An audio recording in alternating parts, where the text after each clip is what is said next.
예, 지난 시간에 이어서 두 번째 강좌를 시작하도록 하겠습니다. 이제 본격적으로 6, 70년대 여성 노동에 대해서 좀 살펴보려고 하는데요. 혹시 전태일이라고 들어보신 일이 있는지 모르겠습니다. 올해가 전태일이 사망한 지 50주년 되는 해인데요. 이따 뒤에서 사진에서 살펴보겠지만은 1970년에 근로기준법 준수란 것들을 외치면서 자신의 몸을 불사른 청년 노동자가 이른바 전태일이라고 볼 수가 있습니다. 그리고 이 전태일이 근로기준법을 준수하라고 외치면서 보호의 대상, 그리고 권리를 지켜줘야 될 대상으로서 지목한 것이 바로 10대의 미성년 여성 노동자들이었습니다. 뒤에 화면을 보시면은 60, 70년대 이른바 당시 평화시장에 있던 다락방이라고 불리는 어떤 작업장의 모습이 보이는데요. 이 화면은 90년대 만들어진 박광수 감독의 아름다운 청년 전태일이라는 영화의 한 컷에서 갖고 온 겁니다. 당시 창신동 주변의 평화시장 등에서는 이러한 다락방이라고 불리는 작업장이 심심치 않게 광범위하게 존재를 했었고요. 거기 탁자 위에서 미싱을 갖고 일하는 여성이 흔히 다락방에서 조금 지위가 높은 미싱사라고 불리는 존재였고요. 그 밑에 앉아서 옷감 같은 것들 내지 기타 부분 일을 하는 것이 이따 뒤에서 말씀드리겠지만 시다라고 불리는 다락방에서 가장 밑바닥에 있는 존재에 있는 노동자들이었습니다. 전태일이 보호하기를 요청을 했던 또 요구를 했던 존재들이 바로 시다라고 불리는 미성년 여성 노동자들이었습니다. 흑백 사진인데요. 아마도 50년도 더 된 사진이기 때문에 아마 잘 보이실지 모르겠지만 이것은 전태일이 사망하기 전에 평화시장의 여성 노동자들과 같이 찍은 사진입니다. 이 시다는 원래 아레하자를 지칭하는 일본어인데요. 이른바 가장 노동 조건 내지 작업장에서 밑바닥에 있는 노동자들을 시다라고 당시에 표현을 했습니다.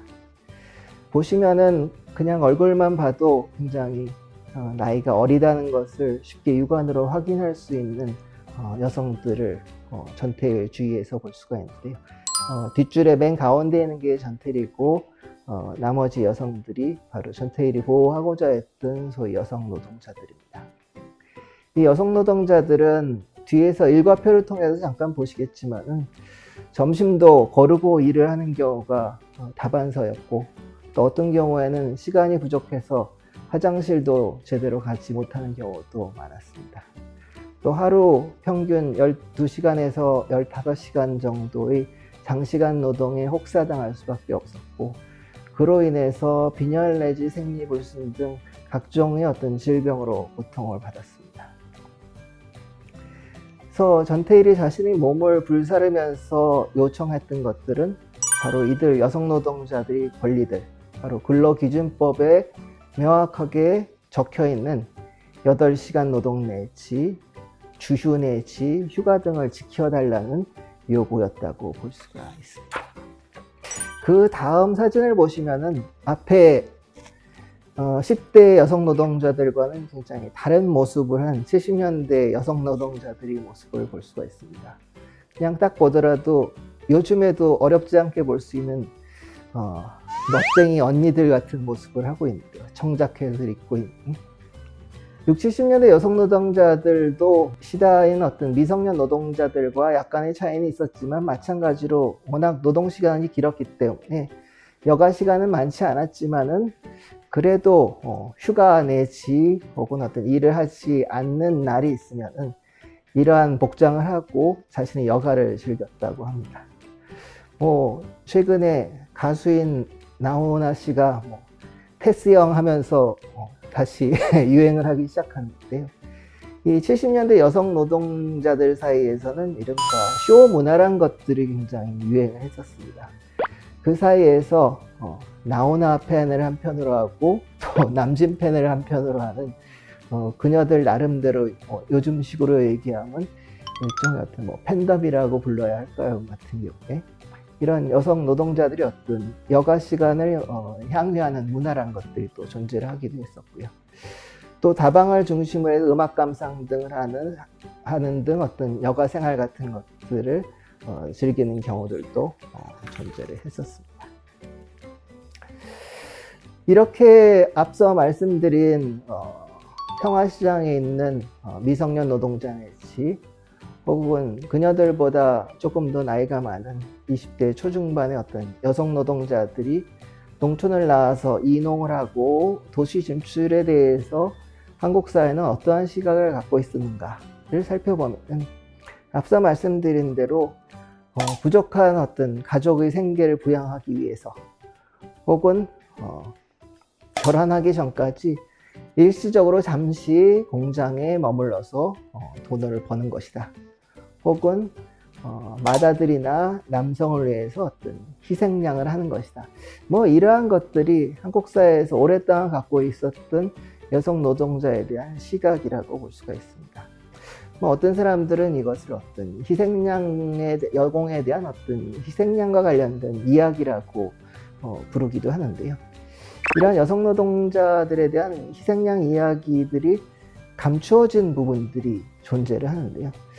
그것은 여성들이 단지 가족 내지 남성을 위해서 희생한 존재만이 아니란 것들을 이른바 감추게 되는 결과를 낳는다고 볼 수가 있습니다. 사실 이 서울로 또 공장으로 온 여성들 같은 경우는 물론 앞서 말씀드린 대로 가족과 그리고 형제들을 위해서 일한 측면들도 물론 존재를 했지만 대부분의 여성들은 초등학교, 그 당시에는 국민학교라고 불렀었는데요. 국민학교만 졸업을 했었고 그녀들은 상급학과에 진학해서 조금 더 많은 알미란 것들을 갖고자 하는 강한 의지 내지 욕구란 것들을 갖고 있었습니다. 그래서 1970년대 가면은 산업체 특수학교라고 해서 이른바 공장 노동을 8시간, 9시간 하고 나머지 밤 시간을 이른바 특별학교에 가서 공부를 하고 대학에 가거나 혹은 자신이 어떤 알미란 것들을 확장시키고자 했던 여성 노동자들도 상당 부분 또 존재를 했습니다. 또 한편 그녀들이 도시 내지 공장으로 갔던 이유 중에 하나는 아버지 내지 남성 형제로부터 자유로운 도시 내지 혹은 가정이 아닌 곳에서의 삶이란 것들을 얻기 위해서 어떻게 보면 어떤 자유란 것들을 쟁취하기 위해서 도시 내지 공장으로 온 측면 같은 것들도 없지 않아 존재한다고 볼 수가 있습니다. 좀 오래된 소설이긴 한데 소설가 신경숙 씨의 외딴방이라는 소설을 보면 농촌에 있는 10대 소녀인 신경숙이 어떻게 해서든지 시골 내지 고향으로부터 탈출을 하고자 하는 강한 열망이란 것들을 자전적인 소설인 신경숙 씨의 외딴방을 통해서 확인을 해 볼 수가 있습니다. 그만큼 여성 노동자들이 농촌에서 이른바 도시 공장으로 가고자 했던 어떻게 보면 공장을 동경을 했다고 표현을 할 수도 있을 것 같은데요. 이러한 것들은 교육에 대한 열망, 도시에 대한 동경, 그리고 경제적인 자립이란 것들을 얻고자 하는 욕구 같은 것들이 같이 결합이 되어서 나타난 것이 아닌가 생각을 해볼 수도 있을 것 같습니다. 그렇다면 여성 노동자들이 공장에 들어가는 과정은 어떠한 것들이 있었는가 간단히 살펴보고 그 다음으로 넘어가도록 하겠습니다. 보통 두 가지 방법으로 공장에 들어가는데요. 하나는 좀 어려운 말로 연고 입직이라고 불렀는데요. 같은 경우에 고향의 친척 내지 혹은 고향에 가까운 사람의 소개를 통해서 이른바 공장에 들어가는 경로를 얘기를 합니다. 반면에 조금 큰 공장들, 뒤에서 아마 70년대 대표적인 노동조합이 있었던 동일방직 같은 큰 사업장 같은 경우를 보면은 이른바 신체 검사도 하고, 그리고 이른바 공장에 고유한 어떤 용어 같은 것들을 이해할 수 있는 것 같은 신체 검사 내지 면접도 하고, 심지어 떨어지면은 관리자 집에서 빨래 내지 무보수 노동을 하면서 요즘식으로 얘기하자 공장에 들어가려고 재수를 하는 경우도 있었다 할 정도로 공장 입직의 과정이란 것들은 그냥 한두 가지로 단순화될 수 있는 경로는 아니었다고 볼 수가 있습니다. 그 다음 자료를 보시면은 이것은 전태일이 평화시장에서 여성 노동자를 대상으로 설문조사를 한 겁니다. 같은 경우에 옛날 타이핑으로 된 거라 잘 보이실지 모르겠지만, 한 달에 며칠을 일하십니까? 한 달에 며칠을 쉬기를 희망하십니까? 왜 쉬지를 못하십니까? 그리고 왜 자기 뜻이 아닌 시간에 작업을 하십니까? 이른바 밤에 일한다든지 혹은 잔업을 왜 하는가에 대한 질문들, 건강 상태는 어떠십니까?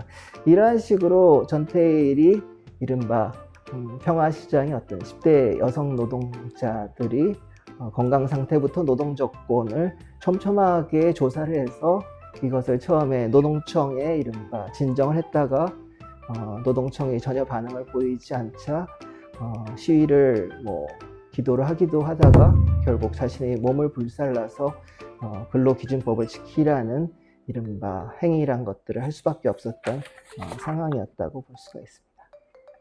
그 다음에 보시면은 표가 시간표입니다. 같은 경우에 일과표인데요. 1970년대 중반에 봉제공장의 한시다의 일과표입니다. 오전 8시 이전에 기상을 하고 또 세수를 또 하고요. 같은 경우에 또 작업적으로 출근을 완료를 합니다. 그리고 12시 반까지 쉬는 시간 없이 계속 일을 하고, 그리고 약 1시간 정도, 어떤 사업장에서는 30분 정도 점심 식사, 휴식, 수면, 수다, 화장실까지 다 가야 되고요. 같은 경우에 5시에 일이 종료가 되지만은 7시에서 10시까지 잔업을 하거나 혹은 10시에서 이튿날 새벽까지 야간 특근을 하는 이른바 아까 말씀드린 12시간에 15시간에 가까운 이른바 장시간 노동을 할 수밖에 없는 조건이었습니다. 특히 이 여성 노동자들 같은 경우에는 3교대자라고 불리는, 즉 출근 시간이 다 다른 거죠. 같은 경우에 낮에 출근하는 사람, 밤에 출근하는 사람, 오후에 출근하는 사람이 다 달라서 이른바 낮과 밤이 뒤바뀌는 생활을 한 것들을 할 수밖에 없는 경우가 많았습니다. 이것은 미성년 혹은 여성들이 신체 내지 정신적으로 커다란 어떤 고통 내지 아픔이란 것들을 가져다 줄 수밖에 없는 상황이었다고 볼 수가 있을 것 같습니다. 그래서 아까 아름다운 청년 전태일의 스냅샷에서 보신 이 다락방을 둘러싼 이야기에 대한 어떤 사회적인 시선이란 것들을 잠깐 몇 가지로 소개를 해드리면요. 좋은 얘기는 아닌데요. 평화시장의 여성들은 3년만 고생하면 고물이 된다. 즉 건강이 악화되고 신체적으로 노화된다라는 것을 이른바 당시 시내버스에서 흔히 사람들이 쉽지 않게 내뱉던 이른바 발언들이었고요. 또 다락방에서 시다들은 이름이 없는 존재들이었습니다. 요즘에 혹시 JTBC에서 싱 어게인이라고 새로 프로그램 하시는데 혹시 여러분 보시는지 잘 모르겠네요. 그거 보면서 제가 딱 들었던 생각 중에 하나가, 그 싱 어게인에서는 물론 이 여성 노동자랑은 다른 맥락이지만 다 출전한 사람들을 번호로 부르더라고요. 같은 경우 3번, 42번이라고 부르던데요. 같은 경우에 마찬가지로 다락방에 있던 여성 노동자들도 이름 없이 다 번호로 불렸습니다. 같은 경우에 1번 시다, 2번 시다, 10번 시다 이런 식으로 불렸었고요. 같은 경우에 마찬가지로 아까 소개해드린 신경숙의 소설 외딴방이나 당시 60, 70년대 여성 노동자들의 수기들을 보면은 사실 이름조차 불리지 못함으로 해서 겪는 열패감 같은 것들을 굉장히 많이 구구절절히 아주 고통스럽게 서술하는 부분이라는 것들을 볼 수가 있습니다. 그리고 마지막으로 이 다락방 내지 공장에서 일하는 여성 노동자들이 노동은 단순 작업이고 생산적이지 못하고 결혼하기 전까지 잠시 하는 어떤 일시적인 노동이다. 따라서 작업장 내지 공장에서 가장 낮은, 언제나 다른 노동으로 어떤 대체될 수 있는 지위로 낮게 평가가 되곤 했습니다. 근데 60년대부터 한 70년대 초반 한국의 수출 산업에서 가장 대표적인 업종 중에 하나가 가발 산업이었었는데요. 가발 제작은 상당수가 수작업으로 이루어집니다. 이 수작업을 위해서는 고난도의 숙련 내지 기술이 필요로 했었고요. 같은 경우에 이러한 어떤 가발 업종 같은 경우를 봤을 때 결코 당시 여성 노동자들이 작업이란 것들이 단순하거나 혹은 어떤 숙련이 필요 없는 작업이었다고 볼 수 없다는 것을 저희가 확인을 해볼 수가 있습니다. 다음에 보시면은 70년대부터 90년대 사이에 남성 노동자 대비 여성 노동자들이 임금 수준을 간단히 좀 단순화시켜서 정리한 표입니다. 같은 경우에 75년에는 40%가 조금 넘었고요. 80년도 비슷한 것 같습니다. 85년은 약 45%, 그리고 90년에 들어가면 약 50% 정도입니다. 그렇다면 최근 남녀 간의 임금 격차는 어느 정도 된다고 생각을 하십니까? OECD 국가 중에 가장 남녀 간의 임금 격차가 높은 국가가 한국 사회고용 같은 경우에 대충 2015년, 16년 사이의 통계를 보면은 약 39% 정도의 어떤 차이란 것들을 갖고 있다고 기록이 되고 있습니다. 여전히 어떤 임금이라는 하나의 수치만을 보더라도 남녀 간의 어떤 차별 내지 격차란 것들이 50년이 지난 현재에도 지속적으로 유지되고 있다는 것을 우리가 확인을 해볼 수가 있을 것 같습니다. 이제 다음으로 당시 여성 노동자들을 기업주 내지 정부는 어떠한 시각에서 봤을까라는 문제라는 것들을 한번 간략하게 사진과 자료를 통해서 좀 보도록 하겠습니다.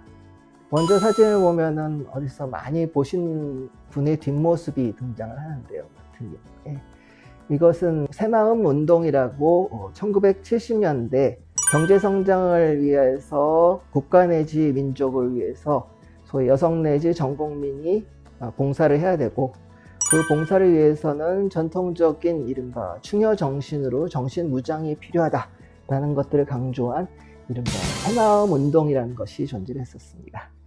그 당시 총재가 전 대통령이었던 박근혜 씨였었고요. 같은 경우에 이것을 통해서 이 여성 노동자들이 모범 노동자 내지 그 당시 표현을 빌자면은 새마음 아가씨 같은 이름으로 불리면서 이른바 장시간 노동과 그리고 열악한 노동 조건을 참기를 강조했었습니다. 다음은 방직 공장 내분 대응 같은 경우에 이 과정 속에서 방직 공장에서 실이 끊기지 않도록 계속 왔다 갔다 하면서 실익기 작업을 해야 되는데, 그렇기 때문에 화장실 내지 휴식조차 제대로 갖추어지지 못하는 아주 강한 어떤 노동 강도를 인내를 할 수밖에 없었던 상황이었다고 볼 수가 있습니다. 뒤에 있는 부분도 방직 공장의 마찬가지 상황이라는 것들을 사진으로 말씀드리는 겁니다. 그래서 1960년대와 70년대 여성 노동자를 둘러싼 작업장 내 일종의 어떤 권위 구조란 것들이 존재를 했었는데요. 60, 70년대 여성 노동자들이 스스로 쓴 수기나 자서전 내지 혹은 후일 자신의 경험을 이야기한 인터뷰 자료 같은 것들을 보시면 공장에서 누가 제일 무서웠느냐라고 질문을 하면은 10 중에 5명 정도는 완장을 찬 반장 언니가 제일 무서웠다라고 답변을 하곤 합니다. 요즘에는 완장이라는 것들을 한국에서는 거의 찾는 일이 없기 때문에 잘 감이 안 오실 수도 있는데, 소설가 윤은길 씨의 완장이라는 소설을 보면은 1945년 해방 직후부터 이른바 팔에 완장을 찬 사람이 일종의 어떤 권력을 가진 어떤 상징으로서 위치 지어지는 것을 어렵지 않게 발견할 수가 있는데요. 그 당시 직급이 높은 여성 반장이 보통 일반 노동자들을 감시하기 위해서 이 완장을 찾고 작업장을 돌아다니면서 막 욕도 하고 그리고 막 지적도 하면서 이른바 여성 노동자들의 작업장에서의 어떤 공포란 것들을 자아냈다고 합니다. 또 이 시기에 제도화된 경쟁 같은 것들이 존재했었는데요.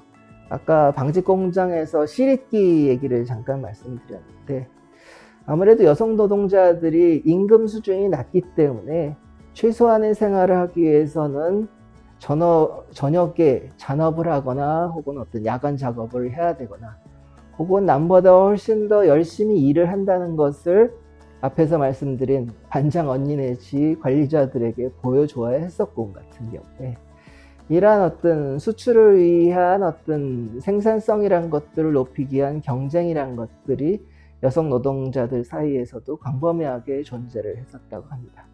그래서 어떤 일부 회사에서는 원래 목표보다 더 많은 생산량을 달성한 여성 노동자에겐 모범 근로자라는 이른바 그 당시에 명예로운 이름이란 것들을 주기도 했었다고 합니다. 또 하나는 60, 70년대 여성 노동자들을 보면은 많은 기업주들이 회사는 가족과 같다라는 이야기를 많이 합니다. 이거는 가족에서는 아버지 내지 오빠가 절대적인 존재였던 것과 마찬가지로 공장에서는 남성 관리자들 내지 사장이 절대적인 어떤 존재로 위치 지어지는 것이라고 볼 수가 있습니다. 그래서 가정에서 이른바 아버지나 오빠 등의 어떤 절대적인 존재가 공장에서도 마찬가지로 연속성 하에서 등장한 것이라고 볼 수가 있습니다.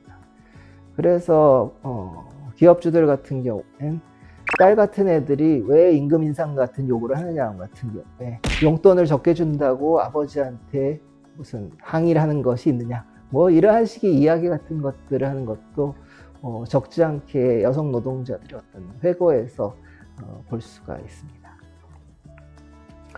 그리고 또 하나는 정부 같은 경우에는 아까 사진에서 본 것처럼 새마을 운동을 통해서 이른바 정신계몽을 통해서 여성 노동자들이 노조에 가입하거나 임금 인상을 요구를 하거나 혹은 어떤 기업주나 정부에 저항하지 않는 이른바 모범적인 노동자가 되기를 원했고 또 그런 것을 강조를 하기 위해서 앞서 말씀드린 어떤 새마을 운동이란 것들을 강조를 했습니다.